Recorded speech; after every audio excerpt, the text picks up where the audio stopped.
ಮತ್ತು ಸರ್ಕಾರಕ್ಕೆ ಮನವಿಯನ್ನ ಸಲ್ಲಿಸ್ತಕ್ಕಂಥ ಕಾರ್ಯವನ್ನ ನಾವು ಮಾಡ್ತೇವೆ ಅಂತಕ್ಕಂಥ ಮಾತನ್ನ ಹೇಳ್ತಾ ಮುಂದುವರೆದು ಈ ನಿಮಗೆ ವಿಶೇಷವಾಗಿ ಎಲ್ಲ ನೌಕರರಿಗೆ ಒಂದು ಸರ್ಕಾರಿ ದಿನಾಚರಣೆ ಎಲ್ಲ ದಿನ ಇದೆ. ಆದರೆ ಕಾರ್ಮಿಕ ದಿನಾಚರಣೆ ಇದೆ, ಡಾಕ್ಟರ್ ದಿನಾಚರಣೆ ಇದೆ. ಅನೇಕ ವಿಭಾಗದಲ್ಲಿ ಎಲ್ಲ ನೌಕರರಿಗೆ ಒಂದು ದಿನವನ್ನ ಆಚರಣೆ ಮಾಡಲಿಕ್ಕೆ ಸರ್ಕಾರ ಘೋಷಣೆ ಮಾಡಿತ್ತು. ನಮ್ಮ ಒಂದು ಸರ್ಕಾರಿ ನೌಕರರ ಒಂದು ದಿನಾಚರಣೆಯನ್ನ ಪ್ರತಿ ವರ್ಷ ಏಪ್ರಿಲ್ 21ರಂದು ಸರ್ಕಾರಿ ನೌಕರರ ದಿನಾಚರಣೆ ಅಂತ ಆದೇಶವನ್ನ ಹೊರಡಿಸಿ ನಮ್ಮೆಲ್ಲರಿಗೆ ಒಂದು ಗೌರವವನ್ನ ಹೆಚ್ಚಿದೆ ಅಂತಕ್ಕಂಥ ಮಾತನ್ನ ಹೇಳುತ್ತಾ ಇನ್ನು ಮುಂದೆ ಸರ್ಕಾರಿ ನೌಕರರ ಮೇಲೆ ಅನಾಮಧೇಯ ದೂರುಗಳು ಇಲಾಖೆಯಲ್ಲಿ ಯಾವುದೇ ಇಲಾಖೆ ಇರಲಿ, ಅಧಿಕಾರಿಗಳಿಗಾಗಲಿ ನೌಕರರಿಗಾಗಲಿ ಅನಾಮಧೇಯ ದೂರುಗಳು ಬಂದಾಗ ಆ ದೂರುಗಳನ್ನ ಪರಿಗಣಿಸಬಾರದಂತೆ ಸರ್ಕಾರಿ ಆದೇಶ ಇದೆ. ಆದ್ರೂ ಸಹಿತ ದುರ್ದೈವಶಾತ ನಮ್ಮ ಅಧಿಕಾರಿಗಳ ವರ್ಗದಲ್ಲಿ ಒಂದು ಮನವಿ ಮತ್ತು ಲೆಟರ್ ಬಂದಿದೆ. ಯಾರೋ ಅನಾಮಧೇಯ ಒಂದು ಅರ್ಜಿ ಸಲ್ಲಿಸಿದ್ದಾರೆ ಅಂತಂದ್ರೂ ಸಹಿತ ಅದನ್ನ ನಮ್ಮ ಇಲಾಖೆ ನಮ್ಮಲ್ಲಿ ಅನೇಕ ಗೊಂದಲಗಳನ್ನು ಸೃಷ್ಟಿಸಿ ಅವರನ್ನ ಯಾರು ಅನಾಮಧೇಯ ಅಂತೇಳಿ ರಿಜೆಕ್ಟ್ ಮಾಡ್ತಕ್ಕಂಥ ಕೆಲಸವನ್ನ ಎಲ್ಲ ಅಧಿಕಾರಿಗಳು ಮಾಡಬೇಕು ಅಂತಕ್ಕಂಥ ಮಾತನ್ನ ಇಲ್ಲಿ ಕೂತಿರ್ತಕ್ಕಂಥ ಎಲ್ಲ ಅಧಿಕಾರಿಗಳಿಗೆ ನಾನು ಮನವಿಯನ್ನು ಸಲ್ಲಿಸ್ತಾ ಇದ್ದೇನೆ. ಅದೇ ತರನಾಗಿ ಮುಂದುವರೆದು ಈ ಒಂದು 2025ನೇ ಸಾಲಿನಲ್ಲಿ ನಮ್ಮ ಸರ್ಕಾರಿ ನೌಕರರ ಸಂಘ ಅನೇಕ ಕಾರ್ಯಗಳನ್ನು ಮಾಡಿದೆ. ಮೊಟ್ಟ ಮೊದಲನೇದಾಗಿ ಸ್ಯಾಲರಿ ಪ್ಯಾಕೇಜ್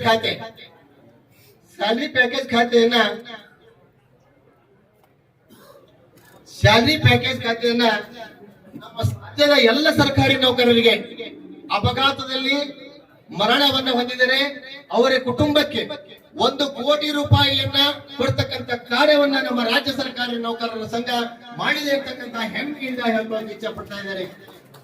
ಅದೇ ತರನಾಗಿ ರಾಜ್ಯದ 1,30,30,000 ಮಹಿಳಾ ನೌಕರರಿಗೆ ಋತುಚಕ್ರ ರಜೆಯನ್ನ ಇತ್ತಿತ್ತಲಾಗಿ ಆದೇಶ 2 ತಿಂಗಳ ಹಿಂದೆ ಆದೇಶವನ್ನು ಹೊರಡಿಸಿದ್ದು ನಮ್ಮ ರಾಜ್ಯ ಸರ್ಕಾರ ಮಹತ್ತರವಾದಂತಹ ಸರ್ಕಾರಿ ನೌಕರರ ಸಂಘ ಮಾಡಿದೆ. 1,30,30,000 ಮಹಿಳಾ ನೌಕರಿಗೆ ಅನುಕೂಲವಾಗಿದೆ ಅಂತಕ್ಕಂಥ ಮಾತನ್ನ ಇಲ್ಲಿ ಹೇಳಲು ಬಯಸ್ತಾ ಇದ್ದೇನೆ. ರಾಜ್ಯ ಸರ್ಕಾರಿ ನೌಕರರ ಸಂಘದಿಂದ 2026ನೇ ಸಾಲಿನಲ್ಲಿ ಎಲ್ಲ ನಮ್ಮ ರಾಜ್ಯದಲ್ಲಿರ್ತಕ್ಕಂಥ ಸರ್ಕಾರಿ ನೌಕರರಿಗೆ ಅಧಿಕಾರಿಗಳಿಗೆ ಒಂದು ಕ್ಯಾಲೆಂಡರ್ ಅನ್ನ, ಸುಸಜ್ಜಿತವಾಗಿರ್ತಕ್ಕಂಥ ಕ್ಯಾಲೆಂಡರ್ ಅನ್ನ ಪ್ರತಿಯೊಬ್ಬ ಸರ್ಕಾರಿ ನೌಕರರಿಗೆ ತಲುಪಿಸ್ತಕ್ಕಂಥ ಕಾರ್ಯವನ್ನ ರಾಜ್ಯದ ತುಂಬಾ ಮಾಡಿರ್ತಕ್ಕಂಥ ಕಾರ್ಯವನ್ನ ನಮ್ಮ ಶ್ರೇಯಸ್ಸು ನಮ್ಮ ರಾಜ್ಯ ಸರ್ಕಾರಿ ನೌಕರ ಸಂಘಕ್ಕೆ ಸಲ್ತದಕ್ಕಂಥ ಮಾತನ್ನ ಇಲ್ಲಿ ಹೇಳಕ್ಕೆ ಇಚ್ಛೆ ಪಡ್ತಾ ಇದ್ದೇನೆ. ಅದೇ ತರನಾಗಿ ಇದೇ ವರ್ಷ ಅಕ್ಟೋಬರ್ ತಿಂಗಳಲ್ಲಿ KASS ಯೋಜನೆ, ಕರ್ನಾಟಕ ಆರೋಗ್ಯ ಸಂಜೀವಿನಿ ಯೋಜನೆಯನ್ನ ರಾಜ್ಯ ಸರ್ಕಾರ ನಮ್ಮ ನೌಕರರ ಸಂಘದ ಒತ್ತಾಯದ ಮೇರೆಗೆ ಜಾರಿಗೆ ತಂತು. ಅದರ ಸಾಧಕ ಬಾಧಕಗಳು ಇನ್ನೂ ಬಹಳ ಚರ್ಚೆಯಲ್ಲಿ ನೌಕರರಲ್ಲಿ ಗೊಂದಲಗಳನ್ನ ಮೂಡಿಸಿದೆ. ಆ ಗೊಂದಲಗಳನ್ನ ಹೋಗಬೇಕಂದ್ರೆ ಇದರ ಬಗ್ಗೆ ಈ ಒಂದು ಕ್ಯಾಶ್ಲೆಸ್ ಯೋಜನೆ ಅಂತಕ್ಕಂಥ ಕರಿತೇವೆ ನಾವು. ಈವರೆಗೆ ಯಾವ್ಯಾವ ಯೋಜನೆಗಳಿದ್ದು ಹೇಗೆ ಇದ್ದು ಅಂತಕ್ಕಂಥ ಮಾಹಿತಿಯನ್ನು ಸ್ವಲ್ಪದರಲ್ಲಿ ನಾನು ನಿಮ್ಮಲ್ಲಿ ಹಂಚಿಕೊಳ್ತಾ ಇದ್ದೇನೆ. ಸರ್ಕಾರಿ ನೌಕರರಲ್ಲಿ ಬಹಳಷ್ಟು ಜನ ಪೊಲೀಸ್ ಇಲಾಖೆ ರಾಜ್ಯ ಸರ್ಕಾರಿ ನೌಕರರಲ್ಲಿ ಸಂಘದಲ್ಲಿ ಬರಲ್ಲ, ಅದರ ಸರ್ಕಾರಿ ನೌಕರರಾಗಿ ಬರ್ತಾ ಇದ್ದಾರೆ.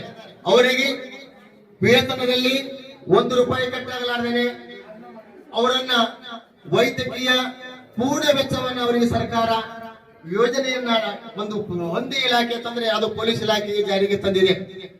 ಇಲ್ಲೆಲ್ಲ ಆರೋಗ್ಯ ಇಲಾಖೆದವರು ಮಿತ್ರರು ಬಹಳ ಜನ ಕೂಡಿದಿರಿ. ಈ ಆರೋಗ್ಯ ಇಲಾಖೆಯಲ್ಲಿ ಇರ್ತಕ್ಕಂಥ ನೌಕರರ ಒಂದು ವೈದ್ಯಕೀಯ ವೆಚ್ಚವನ್ನು ಮರುಪಾವತಿಸಬೇಕಾದ್ರೆ ಅವರಿಗೆ ಎಷ್ಟು ಕಷ್ಟ ಇತ್ತು ಅಂತಕ್ಕಂಥದ್ದನ್ನ ಅವರಿಗೆ ಗೊತ್ತಿದೆ, ನಮ್ಮ ನೌಕರರಿಗೆ ಗೊತ್ತಿಲ್ಲ. ಯಾಕಂತಂದ್ರೆ ಅವ್ರದ್ದು ಇಲಾಖೆ ಅವ್ರದೇ ಇರೋದ್ರಿಂದ ಅವರ ಮೊತ್ತವನ್ನು ನಿಗದಿಪಡಿಸಲಿಕ್ಕೆ ಬರೋದಿಲ್ಲ. ಅವರು ಬೆಳಗಾವಿ ಕಳಿಸ್ಬೇಕು, ಅಲ್ಲಿ ಮೊತ್ತ ನಿಗದಿ ಆಗೋಕೆ ಅವರಿಗೆ ಪೂರಕವಾಗಿರ್ತಕ್ಕಂಥ ಪ್ರತಿ ವರ್ಷ ಬಜೆಟ್ ಬರೋದಿಲ್ಲ. ಅದು ಜಿಲ್ಲಾ ಪಂಚಾಯತಿಲಿಂದ ಯಾವ್ದಾದ್ರೂ ಮೂಲಗಳಿಂದ ಬಜೆಟ್ ಅನ್ನು ಹಾಕೋಬೇಕು. ಅವ್ರಿಗೆ ಬಹಳ ಕಚ್ಚಿತ್ತು. ಅವರು ಇವತ್ತು ಈ KS ಯೋಜನೆಗೆ ವ್ಯಾಪ್ತಿಗೆ ಒಳಪಟ್ಟಿದ್ದಾರೆ. ಅವರಿಗೆ ಬಹಳ ಸಂತೋಷ ಆಗಿದೆ. ಆದ್ರೆ ನಮ್ಮ ಉಳಿದ ನೌಕರರಿಗೆ ಸಂತೋಷ ಇಲ್ಲ.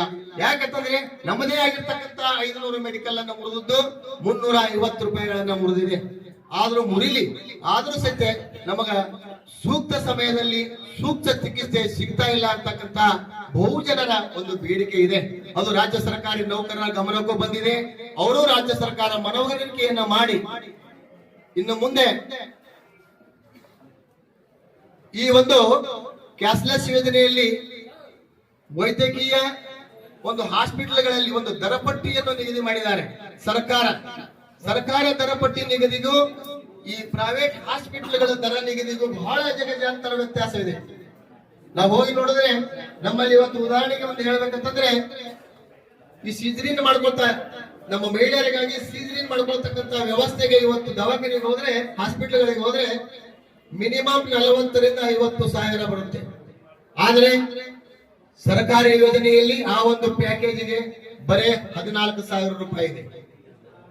ಉಳಿದ ಹಣವನ್ನ ನಮ್ಮ ರಾಜ್ಯ ಸರ್ಕಾರಿ ನೌಕರರು ಈಗ ಕೈಲಿ ಕಟ್ಟಬೇಕಾದಂತಹ ಪರಿಸ್ಥಿತಿ ಬಂದಿದೆ. ಇವತ್ತು ನಾವು ಕಣ್ಣಿನ ಆಪರೇಷನ್ ಹೋಗ್ಬೇಕಾದ್ರೆ ಅದು ಮತ್ತೆ ನಿಗದಿ ಮಾಡೋದು ಆಪರೇಷನ್ಗೆ 14 ಸಾವಿರ ಇದೆ. ವೈದ್ಯೋಪಚಾರಕ್ಕೆ ಔಷಧ ಮತ್ತು ಗುಳಿಗೆಗಳಿಗೆ ಏನು ಟ್ಯಾಬ್ಲೆಟ್ಸ್ ಇದೆಯಲ್ಲ ಅದ್ರ ಮ್ಯಾಲಿನ ವೆಚ್ಚವನ್ನು ಕೊಡ್ತಾರೆ. ಅದು ಬಹಳ 16 ಸಾವಿರ ಒಳಗಡೆ ಬರುತ್ತೆ. ನಾವು ಅಲ್ಲಿ ಹೋಗಿ ಈ ಒಂದು ಶಸ್ತ್ರಚಿಕಿತ್ಸೆಗೆ ಒಳಗಾದ್ರೆ ನಮಗೆ ಬರ್ತಕ್ಕಂತ ಹಣ ಕೇವಲ 15 ರಿಂದ 16 ಸಾವಿರ. ನಮ್ಮದು ಹೋಗಿರ್ತಕ್ಕಂತ 30 ರಿಂದ 40 ಸಾವಿರ ರೂಪಾಯಿ. ಇವೆಲ್ಲವನ್ನು ರಾಜ್ಯ ಸರ್ಕಾರಿ ನೌಕರರ ಸಂಘ ಮನಗಂಡಿದೆ. ಹಂತ ಹಂತವಾಗಿ ಈ ಒಂದು ಪ್ರಪ್ರಥಮದಲ್ಲಿ ಒಂದು ಯಾವ ಕೆಲಸ ಇರ್ತಕ್ಕಂಥದ್ದನ್ನ ದರ ಪಟ್ಟಿ ನಿಗದಿಯನ್ನ ರಾಜ್ಯ ಸರ್ಕಾರ ಪ್ರಸ್ತುತವಾಗಿ ಕೆಲವೇ ದಿನಗಳಲ್ಲಿ ಮಾತನ್ನ ಕೊಟ್ಟಿದ್ದಾರೆ. ಕೆಲವೇ ದಿನ ಮತ್ತೊಮ್ಮೆ ಮರು ನಿಗದಿಪಡಿಸತಕ್ಕಂತ ಕೆಲಸವನ್ನ ನಮ್ಮ ಸಂಘಟನೆ ಮಾಡ್ತದಂತಕ್ಕಂತ ಮಾತನ್ನು ಭರವಸೆಯನ್ನು ಕೊಡುತ್ತಾ ಮತ್ತ ದರವನ್ನು ಮತ್ತೊಮ್ಮೆ ನಿಗದಿಪಡಿಸಿ ಈಗಾಗಲೇ ಕೇಂದ್ರ ಸರ್ಕಾರ ಒಂದು ದರ ನಿಗದಿಪಡಿಸಿದೆ. ಅದರ ಆ ಒಂದು ಚೌಕಟ್ಟಿನಲ್ಲಿ ನಮ್ಮ ರಾಜ್ಯ ಸರ್ಕಾರವು ಸಹಿತ ಆ ಒಂದು ದರವನ್ನ ನಿಗದಿಪಡಿಸಲಿಕ್ಕೆ ನಾವು ರಾಜ್ಯ ಸರ್ಕಾರ ನೌಕರರ ಸಂಘ ಪ್ರತಿ ದಿವಸ ಕ್ರಿಯಾಶೀಲವಾಗಿ ಕಾರ್ಯವನ್ನ ಮಾಡ್ತಾ ಇದೆ. ಅದನ್ನು ಈ ಒಂದು 2-3 ತಿಂಗಳಲ್ಲಿ ಈ ಒಂದು ಬಜೆಟ್ ನಲ್ಲಿ ಬಗೆಹರಿತಕ್ಕಂತ ನಮ್ಮ ರಾಜ್ಯ ಸಂಘದ ಮೇಲೆ ವಿಶ್ವಾಸವನ್ನಿಟ್ಟು ಇನ್ನು ಮುಂದುವರೆದು ಬಹುದಿನಗಳ ಬೇಡಿಕೆ NPS ಹೋಗಲಾಡಿಸಿ OPS ಅನ್ನ ಜಾರಿಗೆ ತರೋದು. ಇದು 2007ರಿಂದ ಸೇವೆಯಲ್ಲಿ ನೇಮಕಾತಿಯಾಗಿರ್ತಕ್ಕಂತ ನೌಕರರಿಗೆ ಬಹಳ ತೊಂದರೆ ಉಂಟಾಗಿದೆ. ಅದರದು ಹೇಗಿದೆಯಪ್ಪ ಅಂತಂದ್ರೆ ಅದರ ಹಣವನ್ನ ಯಾವಾಗ ಏನ್ ಬರುತ್ತೆ, ಈಗ ಷೇರು ಮಾರುಕಟ್ಟೆ ಇಳಿದಿದೆ. ಷೇರು ಮಾರುಕಟ್ಟೆ ಮುಖಾಂತರ ಅದರ ಹಣ ಚಾಲ್ತಿಯಲ್ಲಿ ಇರುತ್ತೆ. ಅದು ಇವತ್ತು ಷೇರು ಮಾರುಕಟ್ಟೆ ಇಳಿತು ಅಂತಂದ್ರೆ ಅವರ ಹಣನು ಇಳಿಯುತ್ತದೆ. ಅಲ್ಲಿ ಏನಾದ್ರೂ ಲೋಪದೇಶಗಳ ಆದವು ಅಂತಂದ್ರೆ ಒಂದು ಉದಾಹರಣೆ ನಮ್ಮಲ್ಲಿ ಇರ್ತಾರೆ, ಅವ್ರು NPS ಕಟ್ ಆಗಿತ್ತಿಲ್ಲ. ಅಲ್ಲಿ ಒಂದು ನಂಬರ್ ಯಾರಿಗೂ ಮಾಹಿತಿ 4 ಹಲವಾರು ಸಾವಿರ ಆ ಒಂದು ಯೋಜನೆಯಲ್ಲಿ ಒಳಪಡ್ತಕ್ಕಂತ ಶಿಕ್ಷಕರು 6 ತಿಂಗಳವರೆಗೆ ಅವರ ವೇತನ ಇರಲಿಲ್ಲ. ಪಾಪ ಕಾಟೇಶ್ವರ ನೋಡಿದ್ರೆ ನಮಗೆ ಮನಗಾಗ್ತಿತ್ತು. ಮತ್ ನಮ್ಮ ಎದುರಿ ವಾಲಿಕರ್ ಸಾಹೇಬ್ರಂದೇವು ಜಿಲ್ಲಾ ಹಂತದಲ್ಲಿ ನಾವೇ ಒಂದು ಲೆಟರ್ ತಗೊಂಡು ಹೋಗಿ ಬೆಂಗಳೂರಲ್ಲಿ ಕೂತು ಅವರಲ್ಲಿ ಹೋಗಿ ನಿರ್ದೇಶಕರಿಗೆ ಭೇಟಿಯಾಗಿ ಆ ಒಂದು ಕೆಲಸವನ್ನ ಮಾಡ್ಬೇಕಾದ್ರೆ ಎಲ್ಲಿ ಇಲ್ಲ ಕೆಜೆಡ್ ಆಫೀಸ್ ಏನಿದೆ ಎಲ್ಲೆಲ್ಲಿ ಲೀಕ್ ಇದೆಯಪ್ಪ ಅಂತಂದ್ರೆ ನಾವ್ ಏನಾದ್ರೂ NPS ತೊಂದರೆ ಆಗ್ಬೇಕಾದ್ರೆ ಯಾರನ್ನ ಕೇಳಬೇಕು ಅಂತಕ್ಕಂತ ಗೊಂದಲವನ್ನು ಸೃಷ್ಟಿ ಆಗ್ತಾ ಇದೆ. ಸೀದಾ ನೇರವಾಗಿ ಬೆಂಗಳೂರಿಗೆ ಹೋಗ್ಬೇಕು, ಅವರಿಗೆ ಭೇಟಿ ಆಗ್ಬೇಕು. ಆ ಒಂದು ಮಹತ್ವವಾದ ಕಾರ್ಯ ಅದು ಮಾಡ್ತಕ್ಕಂತ ಸಂಘಟನೆಗಳ ಕೆಲಸ ನಾವು ಮಾಡಿದೀವಿ. ಆದ್ರೂ ಸಹಿತ NPS ಅಲ್ಲಿ ಬಹಳ ತೊಂದರೆ ಇದೆ. ಈ NPS ಅನ್ನ ಈಗಾಗಲೇ 2006ರಲ್ಲಿ 5ರಲ್ಲಿ ಒಂದು ನೇಮಕಾತಿಯನ್ನು ಹೊಂದಿ 6ರಲ್ಲಿ ಆದೇಶಗಳನ್ನು ತಗೊಂಡಂತ 11,800 ಶಿಕ್ಷಕ ನೌಕರರಿಗೆ ಈಗಾಗಲೇ NPS ನಿಂದ OPS ಗೆ ಜಾರಿ ಮಾಡಿ ಅವರೆಲ್ಲ ಆದೇಶಗಳನ್ನ ಮಾಡಿಸಿ ಆಗಿದೆ. ಕೇಂದ್ರ ಸರ್ಕಾರ ಇವತ್ತು ಅವರ ಪ್ರಣಾಳಿಕೆಯಲ್ಲಿ NPS ಅನ್ನು ತೆಗೆದು OPS ಅನ್ನು ಜಾರಿಗೆ ಮಾತನ್ನ ಭರವಸೆಯನ್ನ ರಾಜ್ಯ ಸರ್ಕಾರ ಕೊಟ್ಟಿದೆ. ಅತಿ ಶೀಘ್ರದಲ್ಲೇ ಈ ಒಂದು ವರದಿಯನ್ನ ನಮ್ಮ ರಾಜ್ಯ ಸಂಘಟನೆಗಳು ಮನವಿ ಮಾಡಿಕೊಂಡಿದ್ದಾವೆ. ವರದಿಯನ್ನು ಅತಿ ಶೀಘ್ರದಲ್ಲಿ ಸರ್ಕಾರಕ್ಕೆ ಸಲ್ಲಿಸಿ ಅದರ ಒಂದು ಕಾರ್ಯವನ್ನ ಸರ್ಕಾರವು ಸಹಿತ ಇವತ್ತು NPS ಅನ್ನು ಹೋಗಲಾಡಿಸಿ OPS ಅನ್ನು ಜಾರಿಗೆ ತರ್ತಕ್ಕಂತ ಕಾರ್ಯವನ್ನು ಮಾಡ್ತದೆ ಅಂತಕ್ಕಂತ ಭರವಸೆಯನ್ನು ಕೊಟ್ಟಿದ್ದಾರೆ. ಈ ಪ್ರಮುಖವಾಗಿರ್ತಕ್ಕಂತ ಸರ್ಕಾರಿ ನೌಕರರ ಬೇಡಿಕೆ ಅಂದ್ರೆ ಅದು ಒಂದೇ, ಈಗ NPS ಲಿಂದ ಹೋಗಲಾಡಿಸುವುದು. ಅಕಸ್ಮಾತ್ ಸರ್ಕಾರ ಏನಾದರೂ ದಿನವನ್ನ ಮುಂದೂಡಿದೆ. ಆದರೆ ನಮ್ಮ ರಾಜ್ಯ ಸರ್ಕಾರಿ ನೌಕರರ ಸಂಘ ಮುಷ್ಕರಕ್ಕೆ ಇಳಿತದೆ ಅಂತಕ್ಕಂತ ಈ ಮತ್ತು ನಮ್ಮ ರಾಜ್ಯ ಸರ್ಕಾರಿ ನೌಕರರ ಸಂಘ ಮುಷ್ಕರಕ್ಕೆ ಇಳಿತದೆ ಅಂತಕ್ಕಂತ ಭರವಸೆಯನ್ನು ಕೊಡುತ್ತಾ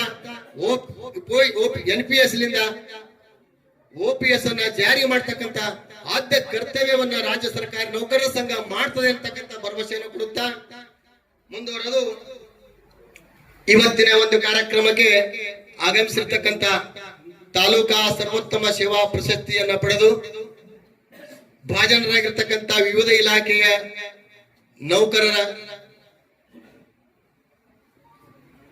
ನೌಕರರ ಬಂಧುಗಳಿಗೆ ನಮ್ಮ ರಾಜ್ಯ ಸರ್ಕಾರಿ ನೌಕರರ ಸಂಘ ತಾಲೂಕು ಘಟಕ ಚಡ್ಚಣದಿಂದ ತುಂಬ ಹೃದಯದ ಅಭಿನಂದನೆಗಳನ್ನು ನಾನು ಇವತ್ತು ಹೇಳಿಕೆ ಇಚ್ಛಾ ಪಡ್ತಾ ಇದ್ದೇನೆ. ಇದು ಬಹಳ ದಿವಸಗಳ ಕನಸು ಇತ್ತು ನಮ್ದು. ಒಂದು ಕಾರ್ಯಕ್ರಮ ನಮ್ಮ ಮತ್ತು ವಿಠಲ್ ಸರ್ ಒಂದು ಮಾಡೋಣ ಕಾರ್ಯಕ್ರಮ ಸರ್ವೋತ್ತಮ ಸೇವಾ ಪ್ರಶಸ್ತಿ ಜಿಲ್ಲಾ ಹಂತದಲ್ಲಿದೆ, ರಾಜ್ಯ ಹಂತದ ತಾಲೂಕಾ ಹಂತದಲ್ಲಿ ಮಾಡ್ತಕ್ಕಂತ ಕಾರ್ಯಕ್ರಮವನ್ನ ನಾವು ಎಲ್ಲಾ ನೌಕರ ಸಂಘ ಕೂಡಿ ಹಮ್ಮಿಕೊಳ್ಳತಕ್ಕಂತ ವಿವಿಧ ನಮ್ಮ ಮೀಟಿಂಗ್ ಗಳಲ್ಲಿ ಚರ್ಚೆಯಾಗಿತ್ತು. ಅದರ ಕಾಲ ಇವತ್ತು ಬಂದಿದೆ. ಈ ಒಂದು ಕಾರ್ಯಕ್ರಮಕ್ಕೆ ಆಗಮಿಸಿರ್ತಕ್ಕಂತ ಭಾಜನ ನಮ್ಮ ತಾಲೂಕಾ ಸರ್ವೋತ್ತಮ ಸೇವಾ ಪ್ರಶಸ್ತಿಗೆ ಭಾಜನರಾಗಿರ್ತಕ್ಕಂತ ತಮ್ಮೆಲ್ಲರಿಗೂ ಮತ್ತೊಮ್ಮೆ ಹೃದಯಪೂರ್ವಕವಾಗಿ ಅಭಿನಂದನೆಗಳನ್ನು ಸಲ್ಲಿಸ್ತಾ ಇದ್ದೇನೆ. ಮತ್ತೆ ಇನ್ನೊಂದನಾಗಿ ನಮ್ಮ ರಾಜ್ಯ ಪರಿಷತ್ ಸದಸ್ಯರಾಗಿರ್ತಕ್ಕಂತ ಲಾಳಸಂಗ ಸರ್ ಅವರು ವರ್ಗಾವಣೆಯಾದ ಪ್ರಯುಕ್ತ ನಮ್ಮ ಅದೇ ಮತ್ತು ಆರೋಗ್ಯ ಇಲಾಖೆಯ ಸಹೋದರರಾಗಿರ್ತಕ್ಕಂಥ ಆಸ್ಪಾನ್ ಮಕಂದ್ ಅವರು ಹಿರಿಯ ಹುದ್ದೆಯನ್ನ ಇವತ್ತು ಇಲ್ಲಿ ನಾವು ಪದಗ್ರಹಣ ಕಾರ್ಯಕ್ರಮವನ್ನು ಇದೇ ಸಂದರ್ಭದಲ್ಲಿ ಇಟ್ಕೊಂಡಿದ್ದೀವಿ.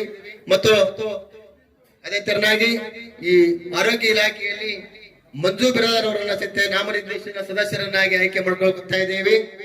ಇನ್ನ ತಾಲೂಕಾ ರಾಜ್ಯದ ವಿವಿಧ ತಾಲೂಕಿನ ನೌಕರರ ಸಂಘದ ಇವತ್ತಿನ ಕಾರ್ಯಕ್ರಮ ನಮ್ಮದು ಒಂದೇ ಬೇಡಿಕೆ ಇದೆ. ವೇದಿಕೆ ಮೇಲೆ ಕೂತಿರ್ತಕ್ಕಂಥ ಅಧಿಕಾರಿಗಳಿಗೆ ನಮಗೊಂದು ನಿವೇಶನ ಕೊಡಬೇಕಾದಂತಹ ಕಾರ್ಯವನ್ನ ಪಟ್ಟಣ ಪಂಚಾಯತಿ ಮುಖ್ಯ ಅಧಿಕಾರಿಗಳು ಹಾಗೂ ತಾಲೂಕು ದಂಡಾಧಿಕಾರಿಗಳು ಇವತ್ತು ಪ್ರಸ್ತುತವಾಗಿ ರಾಜಕೀಯ ಯಾರೋ ಮುಖಂಡರು ಇಲ್ಲಿ ಆಗಮಿಸಿರುವುದಿಲ್ಲ, ಅವರಿಗೂ ಸಹಿತ ಇವತ್ತು ಪ್ರಸ್ತುತ ದಿವಸ ನಮ್ಮೆಲ್ಲರ ನೌಕರರ ಒಂದು ಬೇಡಿಕೆ ಒಂದೇ. ಈ ಹಿಂದೆ ನಮ್ಮ ಮಂಡ್ಯದಿಂದ ಅವರ ಅಧ್ಯಕ್ಷರಿದ್ದರು 2000 ಇಸ್ವಿಯಲ್ಲಿ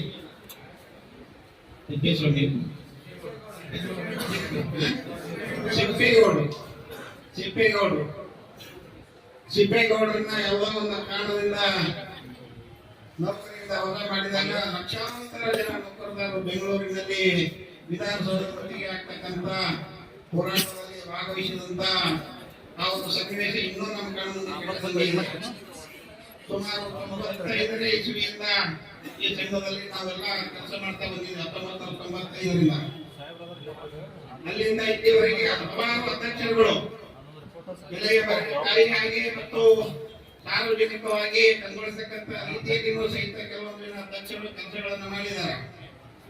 ಆದರೆ ಇವತ್ತು ನಮ್ಮ ರಾಜ್ಯದಲ್ಲಿ ಜೊತೆಗೆ ನಮ್ಮ ತಾಲೂಕಿನಲ್ಲಿ ಅದೇನು ಅರ್ಜುನ ಹೇಳ್ತಿರ್ತಾರಲ್ಲ, ಇಟ್ಟ ಗುರಿ ಬಿಟ್ಟ ಮಾಡ ಎಂದು ಖುಷಿ ಹೋಗೋದಿಲ್ಲ ಅಂತ ಹೇಳಿ, ಆ ನಿಟ್ಟಿನಲ್ಲಿ ನಮ್ಮ ಷಡಾಕ್ಷರಿಗಳವರು ಇಟ್ಟ ಗುರಿ ನಮ್ಮ ಮದಿಗೆ ಸರ್ ಅವರು ಬಿಟ್ಟ ಬಾಣ ಎಂದು ಖುಷಿ ಹೋಗಿಲ್ಲ. ಆ ರೀತಿ ಚಡ್ಚಣ ತಾಲೂಕಿನಲ್ಲಿ ಎಂದೂ ಇರುವಂತಹ ನೌಕರರ ಸಂಘದ ಇಷ್ಟೊಂದು ನೂರಾರು ಜನ ಬಂದು ಬರೀ ಫೋನ್ ಕರೆ ಬರೀ 100 ಜನ ಬಂದು ಸೇರ್ತಕ್ಕಂಥ ವ್ಯವಸ್ಥೆಯನ್ನು ಮಾಡಿದರೆ ಮತ್ತು ಮೊದಲ ಮದಿಗೆಸರಿಗೆ ಅವ್ರ ತಂಡಕ್ಕ ನಮ್ಮ ತಾಲೂಕಿನ ನೌಕರರ ತಂಡಕ್ಕ ನಾನು ಅಭಿನಂದನೆಗಳನ್ನು ಸಲ್ಲಿಸ್ತಾ ಇದ್ದೇನೆ. ಇದು ನಮ್ಮ ನೌಕರ ಸಂಘದ ಹೆಮ್ಮೆಯ ಸಾಧನೆ. ಕರೆದಾಗ ಹೋಗೊಟ್ಟು ಬರ್ತಕ್ಕಂಥ ನಿಮ್ಮಂತ ನೂರಾರು ಜನ ಸಾವಿರಾರು ಜನ ನೌಕರರನ್ನು ಪಡೆದೇವ, ಅದು ನಮ್ಮ ಪುಣ್ಯ ಅಂತ ಹೇಳಕ್ಕೆ ನನಗೆ ಬಹಳಷ್ಟು ಹೆಮ್ಮೆ ಅನ್ನಿಸ್ತಾ ಇದೆ. ನಾವು ಕೆಲಸ ಮಾಡೋದು ದೊಡ್ಡದಲ್ಲ, ನೀವು ಅಧಿಕಾರ ಕೊಟ್ಟರೆ ನಾವು ಕೆಲಸ ಮಾಡ್ತೀವಿ, ಆದ್ರೆ ನಿಮ್ಮ ಪ್ರೀತಿ ವಿಶ್ವಾಸವನ್ನು ಉಳಿಸಿಕೊಂಡು ಹೋಗ್ತಕ್ಕಂಥ ಏನು ಕೆಲಸ ಮಾಡ್ತಾ ಇದೆ ಈ ನೌಕರ ಸಂಘದ ತಂಡ, ಅದು ಬಹಳ ಬೆಳೆಸ್ತಕ್ಕಂಥ ಕೆಲಸ ಇರ್ತಕ್ಕಂಥ ಭಾವನೆಯನ್ನು ವ್ಯಕ್ತಪಡಿಸಿ ಇಲ್ಲಿಯವರೆಗೆ ಅತಿಯವರು ಹಲವಾರು ವಿಷಯಗಳನ್ನು ಹೇಳಿದ್ದಾರೆ. ಅದರಲ್ಲಿ ಒಂದು ವಿಷಯ ನಾನು ಇನ್ನೊಂದು ವಿಷಯ ಹೇಳ್ತಾ ಇದ್ದೀನಿ. ನಮ್ಮಲ್ಲಿ ಟಿಇಟಿ ಅಂತ ಏನು ಬಂದಿದೆ, ನಮ್ಮೆಲ್ಲ ಸರ್ಕಾರಿ ಪ್ರಾಥಮಿಕ ಶಾಲಾ ಶಿಕ್ಷಕರಿಗೆ PhD ಟಿಇಟಿ ಪಾಸ್ ಆಗಿ ಪದೋನ್ನತಿ ಹೊಂದಬೇಕು ಎಂತಕ್ಕಂಥ ಆದೇಶ, ಸರ್ಕಾರದ ಆದೇಶ, ಸುಪ್ರೀಂ ಕೋರ್ಟ್ ಆದೇಶದ ಪ್ರಕಾರ ಬಂದಿದೆ. ಆ ಸುಪ್ರೀಂ ಕೋರ್ಟ್ ಆದೇಶವನ್ನು ಮರುಪರಿಶೀಲನೆ ಮಾಡಬೇಕು ಎಂತಕ್ಕಂಥ ಹೋರಾಟದಲ್ಲಿ ನಮ್ಮ ರಾಜ್ಯ ಸರ್ಕಾರಿ ನೌಕರರ ಸಂಘವೂ ಸಹಿತ ಪಾಲ್ಗೊಂಡು ಇವತ್ತು ಕಾನೂನಿನ ಸಲಹೆ ಮೇರೆಗೆ ಕಾನೂನಿನ ಸಲಹೆಯನ್ನು ಪಡೆಯಲು ಕೋಟಿಗೆ ಹೋಗ್ತಕ್ಕಂಥ ವ್ಯವಸ್ಥೆನೂ ನಮ್ಮ ರಾಜ್ಯ ಸರ್ಕಾರಿ ನೌಕರರ ಸಂಘದಿಂದ ನಡೀತಾ ಇದೆ, ಜೊತೆಗೆ ನಮ್ಮ ಶಿಕ್ಷಕರ ಸಂಘಟನೆಯಿಂದ ನಡೀತಾ ಇದೆ ಅಂತಕ್ಕಂಥ ಮಾತನ್ನು ತಮ್ಮ ಗಮನಕ್ಕೆ ತರುವುದರ ಜೊತೆಗೆ ನಮ್ಮ ಬಗ್ಗೆ ಸರ್ ಹೇಳೋದು ಎಲ್ಲ ವಿಷಯಗಳ ಹೇಳೋದ್ರ ಜೊತೆಗೆ ಒಂದು ಮುಖ್ಯವಾದಂತ ವಿಷಯ, ಅದು ನಮ್ಮ ತಹಸೀಲ್ದಾರ್ ಸಾಹೇಬರು ಇಲ್ಲೇ ಇದಾರ, ಅವ್ರ ಫೋನ್ ಆದ್ರ ಆಯ್ತು ಸರ್ 9 ತಿಂಗಳಾಯ್ತು ಆದೇಶ ಆಗಿ, ಆದೇಶವನ್ನ ಸಂಪೂರ್ಣವಾಗಿ ಜಾರಿಗೆ ತರತಕ್ಕಂತ ಹೊಣೆಗಾರಿಕೆ ಮೇಲದ. ಮೊನ್ನೆ ನಾವು ಒಂದು ಕೆಲಸದ ನಿಮಿತ್ತ ಬೆಳಗಾವಿ ಹೋಗಿದ್ದೀವಿ, ನಿಮ್ಗೆ ಗೊತ್ತದ ವಿಷಯ. ಅಲ್ಲಿ ಹೋದಾಗ ಸಂಬಂಧಪಟ್ಟ ಕ್ಲಾರ್ಕ್ ನಾವು ಭೇಟಿಯಾದಾಗ ಹೋದೇವಿ. ಅವ್ರೆಲ್ಲ ಕೇಳಿದ್ರೆ ಇಲ್ಲಿ ಅವ್ರು BLO ಕೆಲಸದವರು BLO ಕೆಲಸ ನಮ್ಮ ಕಮಿಷನರ್ ಆಫೀಸ್ FDC ಅವರು BLO ಕೆಲಸ ಮಾಡ್ತಾ ಇದ್ದಾರೆ ಇವತ್ತು. ಆ ಪರಿಸ್ಥಿತಿ ನಮ್ಮಲ್ಲಿನೂ ನೆರವೇರಬೇಕು ಇರ್ತಕ್ಕಂಥ ಅಪೇಕ್ಷೆ ನಮ್ಮದಲ್ಲ.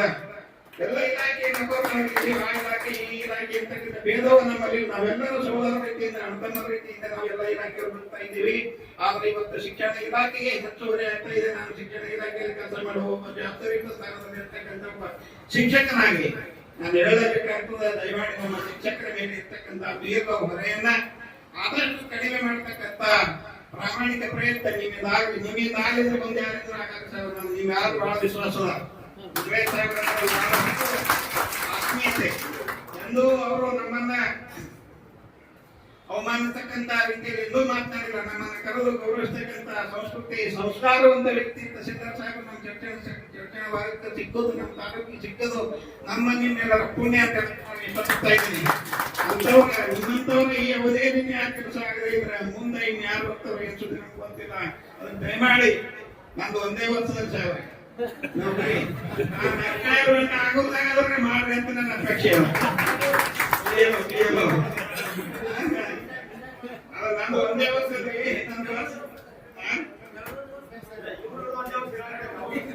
ನೋಡ್ಬೇಕಂತ ನನ್ನ ಅಪೇಕ್ಷೆ ಅದ್ರಿ. ನನ್ನ ಅವಧಿ ಒಂದು ವರ್ಷದ ಅವಧಿಯಲ್ಲಿ ಆ BA ಮುಕ್ತಾದ್ರೆ ಸುಮ್ಮನೆ ನಮ್ಮ ಶಿಕ್ಷಕರ ಪಾಠ ಸರಿಯಾಗಿ ಅಂತ ಹೇಳಿದ್ರೆ ಮತ್ತನ್ನ ಹೇಳೋದ್ರ ಜೊತೆಗೆ ಇನ್ನೊಂದು ಮುಖ್ಯವಾದಂತ ವಿಷಯ ನಮ್ಮ ವ್ಯವಸಾಯ ಸಾಧಕರು ಬರ್ತದ. ನಮಗ ದಯಮಾಡಿ ಸರ ನಮ್ಮದು ಬೆಳಗ್ಗೆ ಬಹಳ ನೋಡ್ದದ.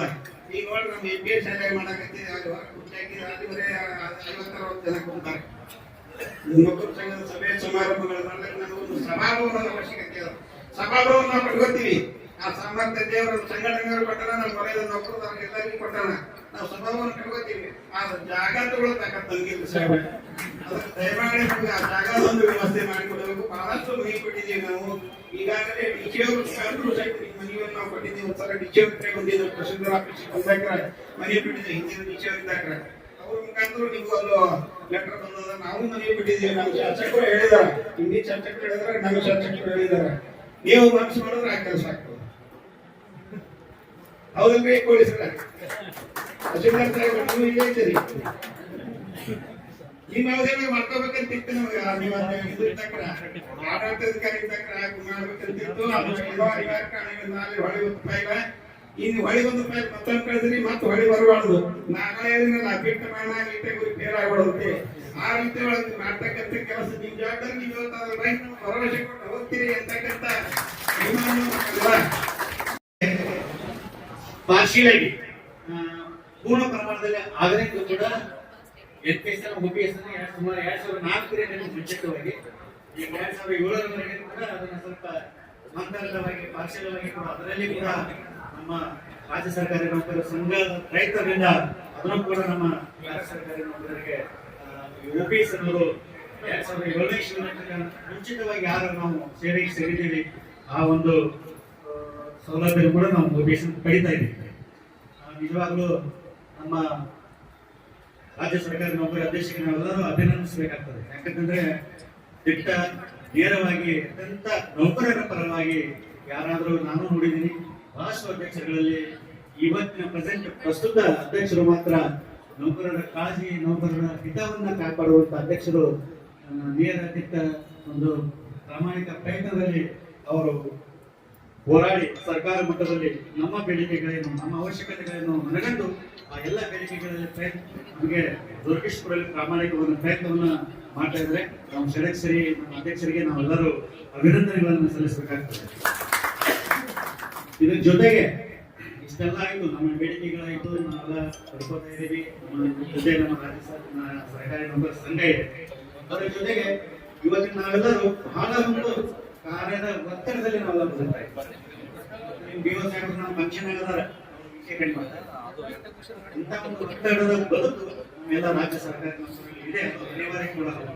ಯಾಕಂದ್ರೆ ಅನಿವಾರ್ಯತೆ ಆಗಿಬಿಟ್ಟಿದೆ ನಮ್ಮೆಲ್ಲ ರಾಜ್ಯ ಸರ್ಕಾರಗಳಿಗೆ. ನಾವು ಕೂಡ ಯಾವುದೋ ಒಂದು ದಿನಕ್ಕೆ ಒಂದು ಕನಿಷ್ಠ 3 ರಿಂದ 4 ಜೂಮ್ ಮೀಟಿಂಗ್ ನಾವು ಮಾಡ್ತೇವೆ. ಯಾವ ಇಲಾಖೆ ಮುಖ್ಯಸ್ಥರಿದ್ದೀವಿ, ಕನಿಷ್ಠ 2 ರಿಂದ 3 ಜೂಮ್ ಮೀಟಿಂಗ್ ಅಂತ ನಾವು ಅಟೆಂಡ್ ಮಾಡ್ತೇವೆ.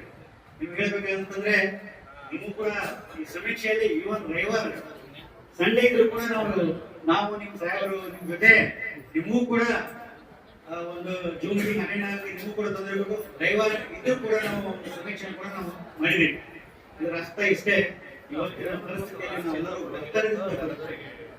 ಅದಕ್ಕೆ ನಾನು ಒಂದು ನಿಮ್ಮಲ್ಲಿ ಏನ್ ರಿಕ್ವೆಸ್ಟ್ ಮಾಡ್ಬೋದು ಅಂತಂದ್ರೆ, ಇದನ್ನ ನಾವು ಒತ್ತಡ ಅಂತ ತಿಳ್ಕೊಳ್ಳೋದೇ, ಇದನ್ನ ನಾವು ಭಾರ ಅಂತ ತಿಳ್ಕೊಳ್ಳೋದೇ, ನಮ್ಮ ಕಾರ್ಯಶೈಲಿಯನ್ನ, ನಮ್ಮ ಮನಸ್ಥಿತಿಯನ್ನ ಒಂದು ರೀತಿಯಿಂದ ಸಾಮಾನ್ಯ ಪ್ರಕ್ರಿಯೆ ಇದು ನಮ್ಮ ಸರ್ಕಾರಿ ಸೇವೆ ಅಂತ ತಿಳ್ಕೊಂಡು ಮಾಡಿದ್ರೆ ನಮ್ಮ ಆರೋಗ್ಯನ ನಾವು ಕಾಪಾಡ್ಕೋಕೆ ಸಾಧ್ಯ ಆಗ್ತದೆ. ನಾನು ಏನಾಗಿ ನಮ್ಮ ಡಾಕ್ಟರ್ ಅವರಿಗೆ ನಾನು ರಿಕ್ವೆಸ್ಟ್ ಮಾಡ್ಕೊಂಡೆ, ಸರ್ ನಮ್ಮಲ್ಲಿ ನಮ್ಮ ಆರೋಗ್ಯ ಇಲಾಖೆ ಸಿಬ್ಬಂದಿ ಕರೆಸ್ರಿ, ನಮ್ ಸ್ವಲ್ಪ ಎಲ್ಲ ನಮ್ಮೂರು ಬಂಧುಗಳೆಲ್ಲ ಸೇರಿದ್ದಾರೆ, ಒಂದ್ಸಾರಿ BP ಶುಗರ್ ಚೆಕ್ ಆಗಲಿ ಅಂತ ಹೇಳ್ತೀವಿ. ಯಾಕಂತಂದ್ರೆ ಯಾಕಂದ್ರೆ ಮಾಡ್ಕೋಬೇಕು, ನಮ್ಮ ಕರ್ತವ್ಯ. ನಾವು ಎಷ್ಟು ನಿಮ್ಮಲ್ಲಿ ಕೆಲಸ ಕೇಳ್ತೀವಲ್ಲ, ನಮ್ಮ ಆರೋಗ್ಯ ಕೂಡ ನಾವು ಕಾಪಾಡ್ಕೊಳ್ಳೋಕೆ ಅಷ್ಟೇ ನಾನು ನಿಮ್ಮಲ್ಲಿ ರಿಕ್ವೆಸ್ಟ್ ಮಾಡ್ಕೊತಾ ಇದ್ದೀನಿ. ಯಾರು ಎಷ್ಟು ಒತ್ತಡಪ್ಪ, ಎಷ್ಟು ನಮಗೆ ತೊಂದರೆ ಅಂತ ಅನ್ಕೊಳ್ಬಾರ್ದು. ಯಾಕಂತಂದ್ರೆ ನಮಗೆ ಮೇಲಾಧಿಕಾರಿ ಪ್ರಶ್ನೆ ಇರ್ತದೆ, ನಿಮ್ಮ ಕಮಿಷನರ್ ಸಾಹೇಬರಿಗೆ ಬಿಸಿ ಇದ್ದಾರೆ, ಆ ತರ ಒತ್ತಡ ಎಲ್ಲ ನಮ್ಮರ ಮೇಲೆ, ನಮ್ಮ ಮೇಲೆ ಮೇಲಾಧಿಕಾರಿ ಒತ್ತಡ ಇರ್ತದೆ, ನಾವು ನಿಮ್ಮ ಮೇಲೆ ಒತ್ತಡ ಆಗ್ತದೆ. ನೀವು ನೋಡ್ಕೊಳ್ರಿ ಮೊದಲ ಈ CS ನಮ್ಗೆ ಯೋಗ್ಯ ಆಗಿದೆ ಸರ್, ಇದನ್ನ ಮಾಡಿಕೊಡಿ ಅಂತ ಹೇಳಿದ್ರೆ, ಆದ್ರೆ ಒಂದು ರಿಕ್ವೆಸ್ಟ್ ಏನಂತಂದ್ರೆ, ಸರ್ಕಾರಿ ನಿಯಮಾವಳಿ ಪ್ರಕಾರ, ಸರ್ಕಾರಿ ಸುತ್ತೋಲೆ ಪ್ರಕಾರ ಆ CS ಕೂಡ ಮಂಜೂರು ಮಾಡಬೇಕಾದ್ರೆ 50% ಅಮೌಂಟ್ ಅನ್ನ ನಾವು ಕಟ್ಟಬೇಕಾಗ್ತದೆ. ಆ 50% ಅಮೌಂಟ್ ಅನ್ನ ನಾವು ಕಟ್ಟಿ, ಯಾಕಂದ್ರೆ ಯಾವುದೇ ಒಂದು ಜಾಗವನ್ನ ಮುಂಚೆ ನಾವು ಫ್ರೀಯಾಗಿ ಕೊಟ್ಟಿರ್ತೀವಿ. ಬಟ್ ಈಗ ನಮ್ಗೆ ಸರ್ಕಾರಿ ಸೂತ್ರಗಳ ಪ್ರಕಾರ ಫ್ರೀಯಾಗಿ ಕೊಡೋಕೆ ಅವಕಾಶ ಇಲ್ಲ. ನೀವು ನಿಮ್ಮ ಎಲ್ಲ ಪದಾಧಿಕಾರಿಗಳು ಒಂದು CS ಐಡೆಂಟಿಫಿಕೇಶನ್ ಮಾಡಿ ಅದ್ರ ಬಗ್ಗೆ ಅದನ್ನ ಮಂಜೂರು ಮಾಡಿಕೊಳ್ಳೋಕೆ ನಾವು ಕೂಡ ಪ್ರಾಮಾಣಿಕವಾಗಿ ಪ್ರಯತ್ನ ಮಾಡ್ತೀವಿ. ಅದನ್ನ ಮಾನ್ಯ ಜಿಲ್ಲಾಧಿಕಾರಿಗಳ ಮುಖಾಂತರ ಅದನ್ನ ಹೇಳಿಸಿ ಮುಂದಿನ ವರ್ಷಗಳಿಗೆ ಅಟ್ಲೀಸ್ಟ್ ನಾವು ಸೈಡ್ ಪಡೆಯೋಣ ಅಂತ ಹೇಳಿ ನೀವೆಲ್ಲರೂ ಮಾಡಿದ್ರೆ